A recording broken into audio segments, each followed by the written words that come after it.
Greetings, community. It's Kevin of Entropy and Comics, and I have a major unboxing. I have books. I have books on books. Yeah, I feel a little surrounded, but it's a good thing. Now, first, I want to invite everyone that has ever watched the show to cruise over to 1-2 Comic Talk when you have an opportunity and just view what Kai and I have been doing over the past, year. Even I essentially only been doing unboxings, but we are coming up in July, I think it is, on our 3-year. And if we can hit 400 on that show, I would love to be able to do one, a 3-year anniversary show, and two, like a 400 subscriber giveaway. So kind of enough on that solicitation. I just want to throw it out there. That's all. And now I want to get to the unboxing. Like I said, I have a lot of books. I want to go through them, and I don't, want to linger too long because I want to get right to it. Now, first starting, this was a book I was really anticipating, and now that I have it, I am dying to get into this story. I end up already receiving a copy, and like I said, I've yet to read it. I've been really busy, so I've been really anticipating that storyline. Radiant Red is an expansion onto the Image universe for the superhero stuff that has been coming out of the Radiant Black. And that whole universe is just kind of blowing up, and they're trying to expand it into the superhero universe that it tried to do back in the early 90s. So, I wish them luck, and I've been enjoying the series so far. So, Robins. This has been a pretty cool mini series. Story of all the Robins. There's been an introduction of a new Robin in there that has never been seen before. It's been pretty cool. I've been liking it. Here we go, Jokers. I've been in and out of the involvement of this storyline, and I have to admit, I'm kind of coming back into it again since issue 12.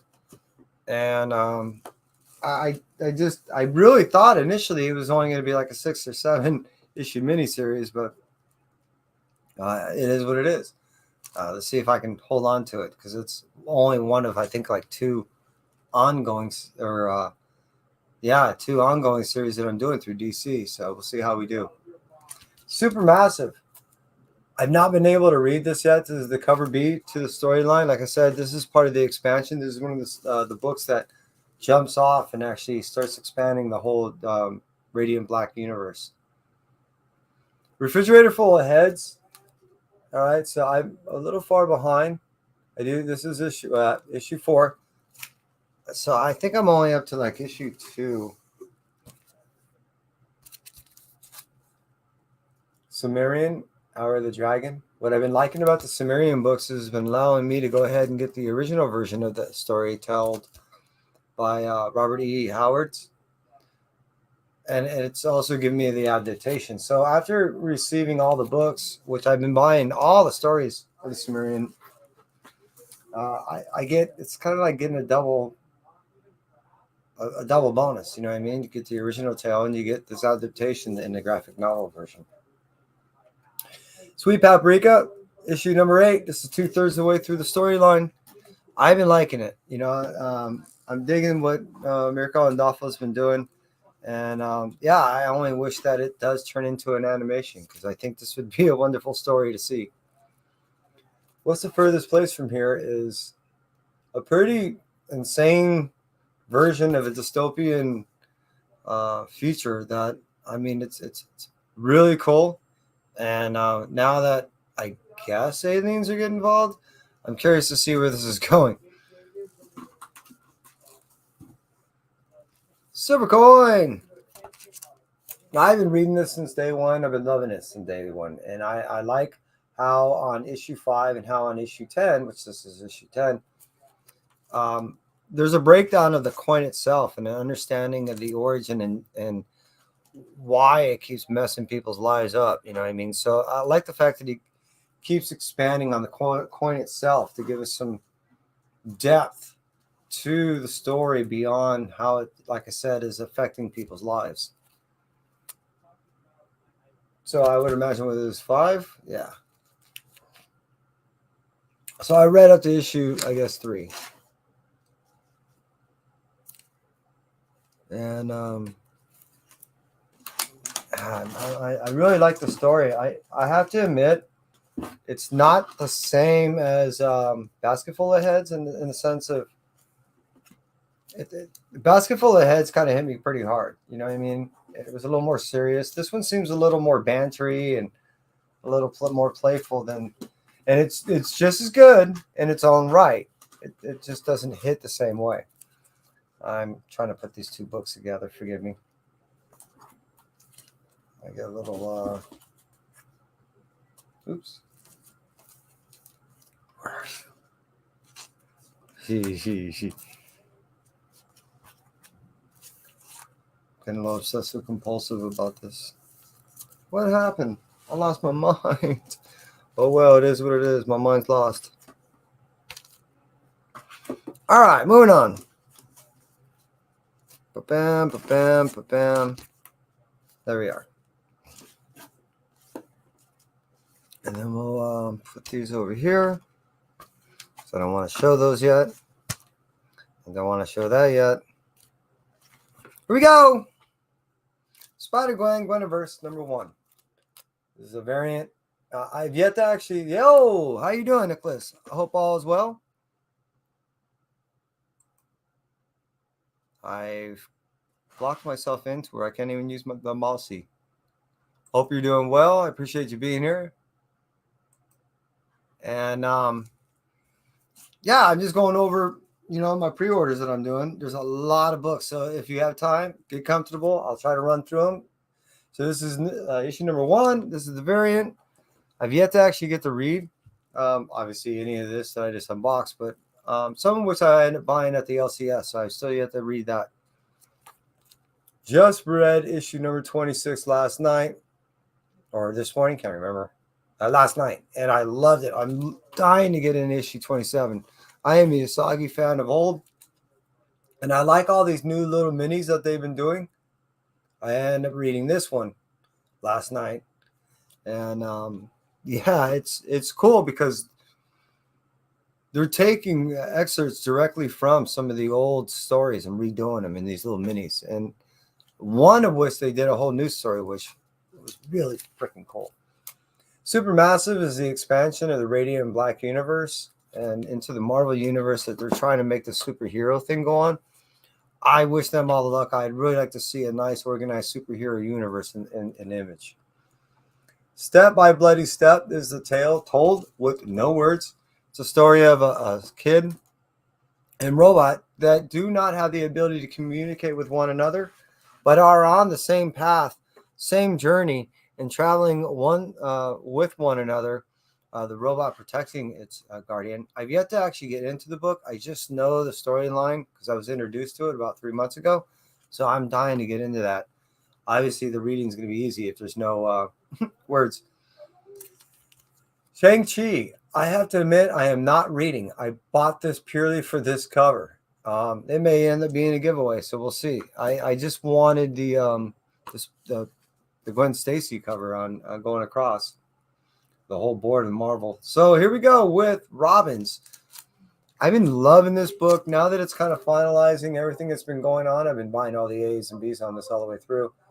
As far as what transpired on the island and the whole Champions thing and what that was all about, I'm ready to kind of move on. I'm not really as involved now. It's going back over to the Batman aspect of it. I was really more involved in just the Robin tales. So we'll see if I stick with it. Red Room. I'm a huge Red Room fan, being that this is Trigger Warnings and this is the second volume to the series. I was definitely going to stay on board. I'm loving it. I've yet to read that one. I'm still waiting for issue 4 of the original series to come to me. But that being said, I already pre-ordered Trigger Warnings issue 2, and I got all the variants coming, so I'm dying for that Peanuts variant. It's going to be awesome. I did say Peanuts, not the other. Pentagram of Horror, I had no idea that this was going to be, I think, maybe an ongoing series. So I ended up ordering this thinking that it was just going to be a one shot. And yeah, I'm aboard. It really looked cool to me. So I didn't need anything know much about it other than the fact that there was just going to be a bunch of horror stories in there. And I think it's actually an anthology thing. So I'm definitely in. Rain. This is David Boer's adaptation to the storyline of Rain. And I really been liking it. What I like is David Boer has this ability to really tug on heartstrings, and you really see that in his writing with Kanto, and it does translate over to the storyline. So there's a lot of heart, a lot of emotion in the story. Philadelphia. Now I'm a huge Philadelphia fan. Always been since day one. I remember reading about it before it was being released, and I wanted to meet with Rodney Barnes. So after meeting with him, I asked if he would, do an interview over on the 1-2 Comic Talk channel that I have with my son. And after having that discussion with him, I was really in this, knowing also that it was hopefully going to be developed as an HBO program. So I'm dying to see, one, how it translates as a TV program, and two, how this continues on and expands into this Philadelphia universe with the werewolves and everything else going on.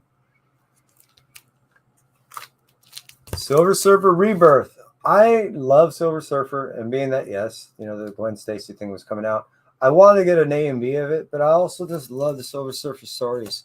So after the first one, which I must admit I don't recall, I was left just, I guess, not underwhelmed, but just not overly enthralled about this issue. So I need to get into this, or maybe reread issue number 1 to figure out where that disconnect is. I don't know what the hell. However, that being stated, Evil Ernie is quite the opposite. This is a one fun fucking ride. Highly recommend this thing for anybody that doesn't know anything about this character. Check it out. It's pretty wild. There's Spider. I appreciate you being here, brother. Just going over my pre-order. If you didn't get to catch it all over on the 1-2 Comic Talk unboxing, this is We Live. I was always a fan of the storyline even before it came out, and being that that they were decided to go ahead and expand on it in this route, I was definitely on board. So I have the white, I have the black. I ended up getting one of the face mask covers, but I haven't gotten both. So being that I am that compulsive individual, I'm going to have to figure out a way to go ahead and get a hold of that. I think I'm almost ready to start showing these. Well, let me do these and then move on. All right, Berserker number 7. We're almost 2/3 the way through this. So I have a cover A, I have a cover D. I like them both. I've been doing at least 2 cover buys on each one of these things every time. The story is that good. It is still living up to, I think, a Keanu Reeves, minimum of what we come to expect of anything he touches. So yeah, I'm digging it. And Radio Apocalypse. Here's another dystopian style story. And the being that they're using kids, much like even on What's the Furthest Place from Here, it tends to have a little more impact on the reading and how it affects this overall universe. All right, now I want to go ahead and get into this. Now, I went nuts on this. And when I'm talking about what, quote unquote, this is, there we go. Carnage. Yeah. So I've still yet to, believe it or not. No, I did. I do. I have got to read it. I'm going to definitely reread it. But I end up receiving my Carnage order. And my Carnage order consists of a whole lot of Carnage books.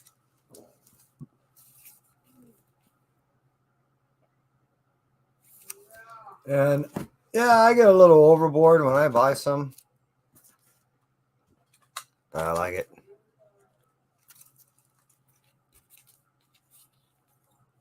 I order my books through DCBS. Now, these that I'm showing you in my hand right now, about only 1/3 came through discount comic book services.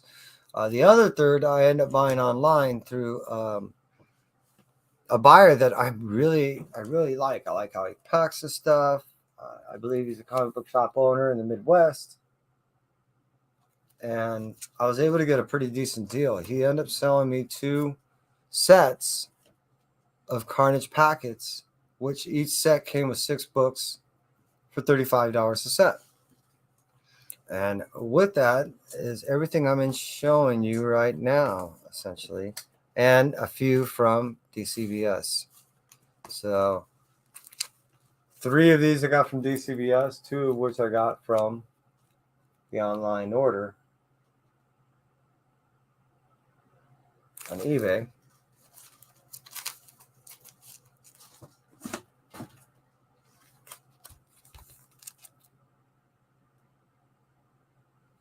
I need to find out if this has any significance. I've yet to look it up. I thought it was a 1 in 50, but it can't be. Because if it is, he turned me on to it for free. There's no way. But I need to check that out. And I like these covers. So what it was, I ended up getting 6 books for $35 a set. And with that, I ended up getting 2 1 in 25s with it. So I was like, well, shit, that's worth it to me. Right? All right, moving on. Monkey Prince. I'm liking this story. This is a character that I'm very unfamiliar with, and with his introduction and being as overpowered as he is and everything, I'm like, this is cool. I'm liking it. Let me see if I can go ahead and display some stuff here. Like I said, it is a massive unboxing. I do have books on books on books. And how am I going to do this? I am going to do this. I'm going to take all these out. I'm going to slide them over. Yeah. Just like that. All right, moving on. Jim Henson's The Storyteller. Right? This is the Shapeshifters edition. So I don't know how many volumes they've gone through. I want to say at least 2. I think they're up to 4. And love it or hate it, it's one of those things that ebbs and flows. I like it. Some stories tend to be a little bit better than others. There's not been a story that I've said I quote unquote disliked. There's just some that I like better than others. So I like this Jim Henson things. As long as they keep doing it. Oh yeah. Wanted the Bianchi, but didn't get. Well, how many of those Bianchis did I have? Which one was the Bianchi? Tell me to stop when I hit it.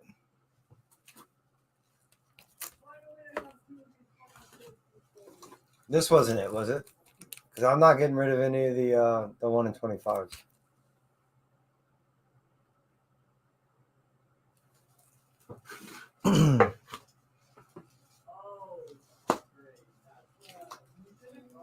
It wasn't this one, right? I'm definitely they only had 1 of these.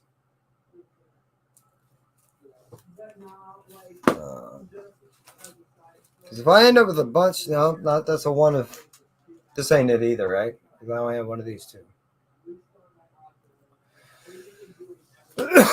Oh yeah, the 1 in 125. Sorry, buddy.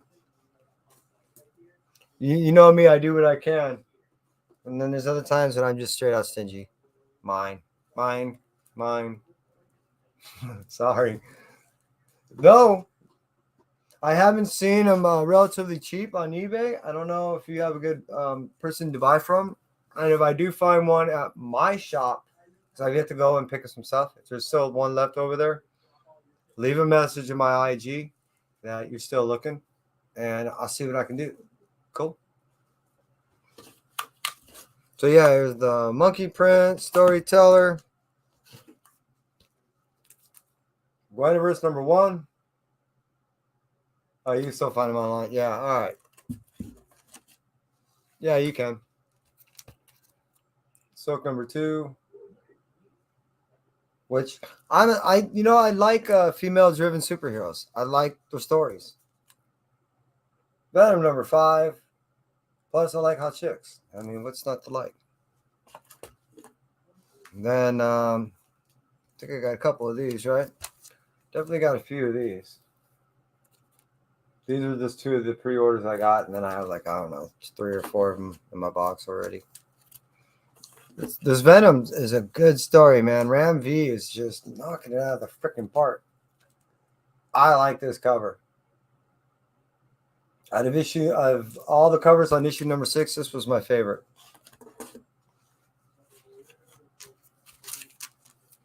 And then I got a few of these, right? I think I got 3. Yeah.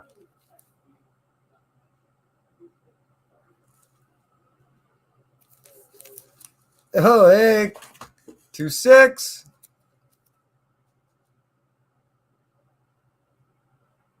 You talking text?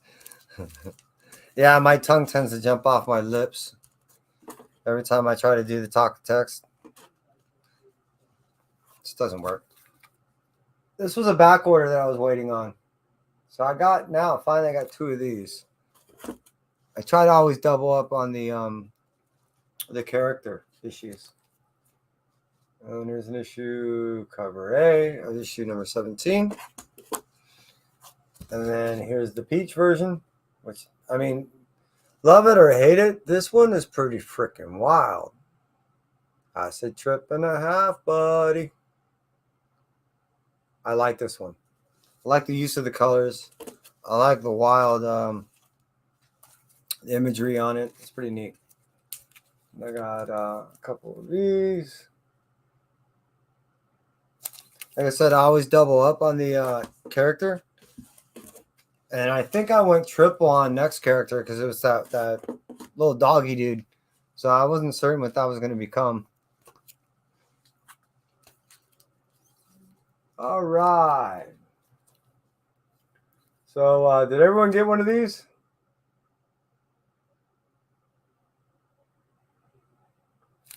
I just may have one available.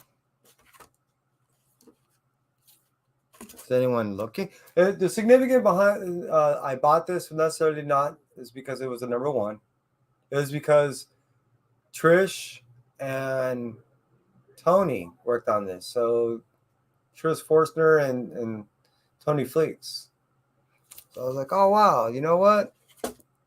This is the first cover that I knew of that they conjointly worked on that was way outside of the whole Stray Dogs thing. So I was like, I got to do that. Noctera. So I've been buying a minimum of 2 covers of this thing on the whole journey through. This is a really cool journey of a dystopian world where the sun no longer rises through some type of science that messed it all up. And yeah, it's just we're getting deeper and deeper into the storyline of what transpired to make this Earth a living, darkness. What if Miles Morales, number 1? I will end up buying this all the way through strictly for the story. I don't believe there's any real true spec in there, though it does, with what ifs, there's always a probability of something may transpire out of it. You never know. Now, Strange has been a great story. And with this Carnage variant, I was like, yeah, I got to get this. But the whole Strange story, since Doctor Strange is dead and Cleo took over and everything, I've been really enjoying it. I think it's done really well. And I'm looking to see how it further develops into this Marvel universe. We must have 3 or 4 of these things. Now, into anime or not, into manga or not, this plays on the tropes of all that, along with even the tropes of superhero stuff. It laughs at itself. It laughs at what it does. It's a really fun story, and I can't get enough. That's why I'm issue number 7. It's just great. Now that I also saw that issue number 8's coming out, frick yeah. Now, I didn't realize that I end up buying 3 of the cover A's. I don't know what the frick I was thinking. But Yeah. Well, Chris, it looks like I'm gonna have to throw a care package at you. I know you ain't buying as much as you used to, so if nothing else, I can at least throw some books at you. Check out this Carnage Thor. Pretty wild, huh? I like it.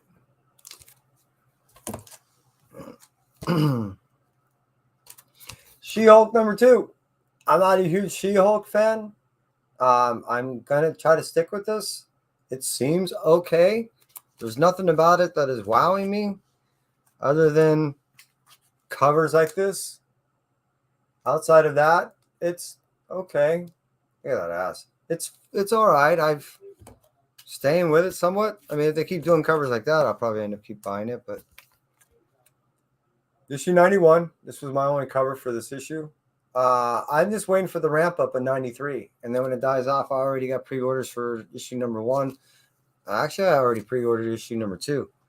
So yeah, I'm looking for this to kind of fizzle out and jump on board for the next ride. Wrong one.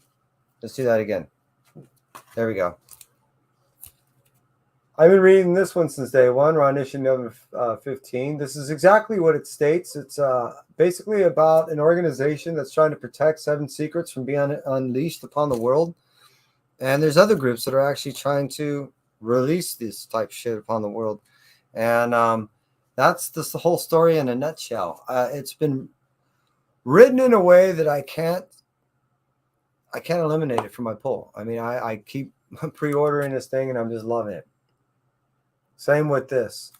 I've been getting Department of Truth since day one. I love the concept. I'm still loving the story. It's still beyond all the hype of people buying all the exclusives and everything. And buying all these other pieces that I don't know. I've always liked the actual core of the story. The idea that you can manifest something purely on the idea that you have enough people believe in it is pretty unique to me in the sense of tying it into modern day stuff. So I'm loving it. Spider-Woman, #20.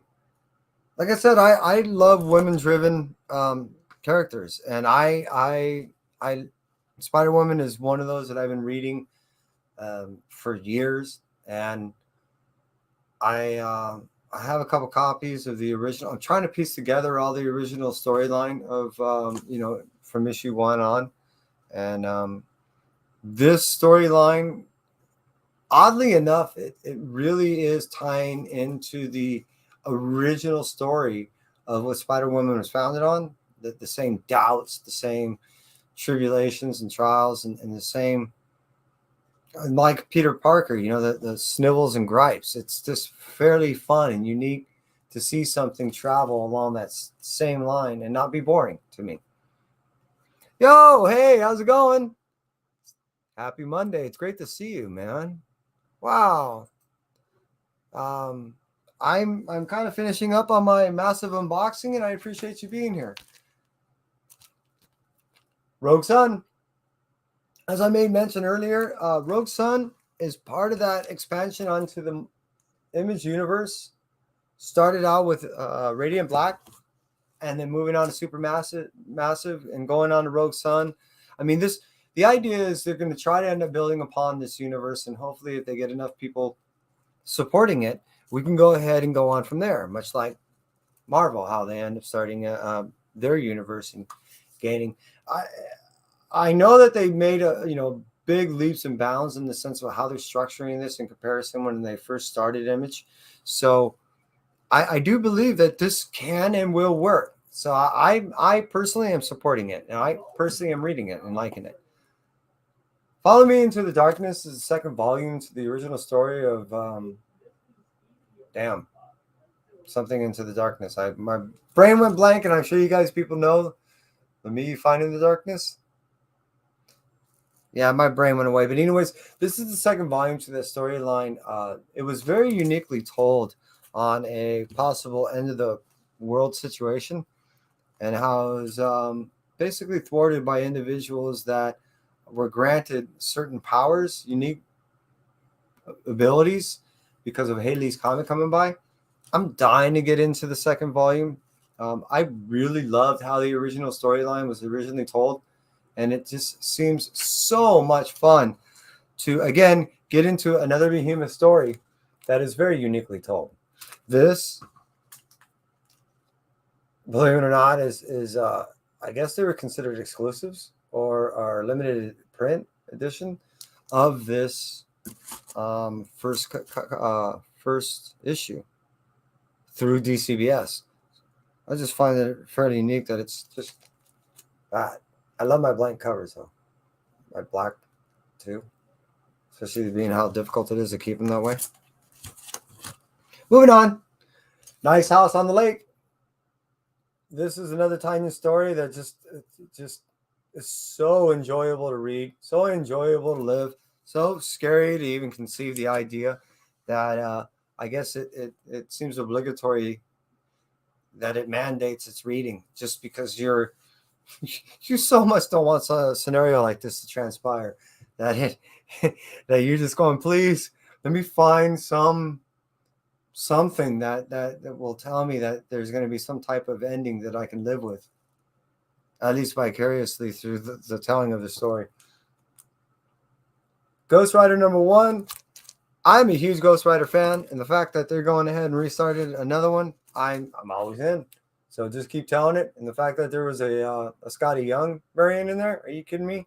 Yeah. As I made mention,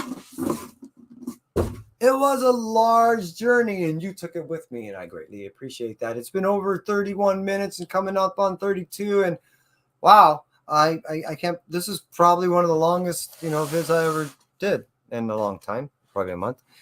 I appreciate you guys hanging out with me.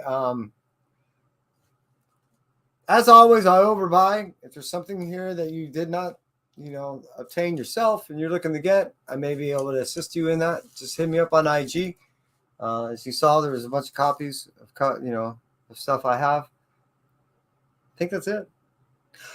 Look for more stuff coming from me. I am trying to put together another metaverse video, and then hopefully I'm going to do something neat from the metaverse. That should be fairly unique. I already did this one. Yeah, hopefully Friday, if I get a guest, I'll end up doing another show that should be fairly unique, fun, and maybe make me puke. So hopefully that'll happen this Friday. If you're looking to possibly be my guest, that means I'm asking you to drink if that's possible. I really don't drink much anyways. That's why I'll probably get sick on this one, but it should be fun for everyone to watch. And yeah, that's it from me. I thank you. I greatly appreciate you. You guys stay well and take care. That's it for me. Entropy.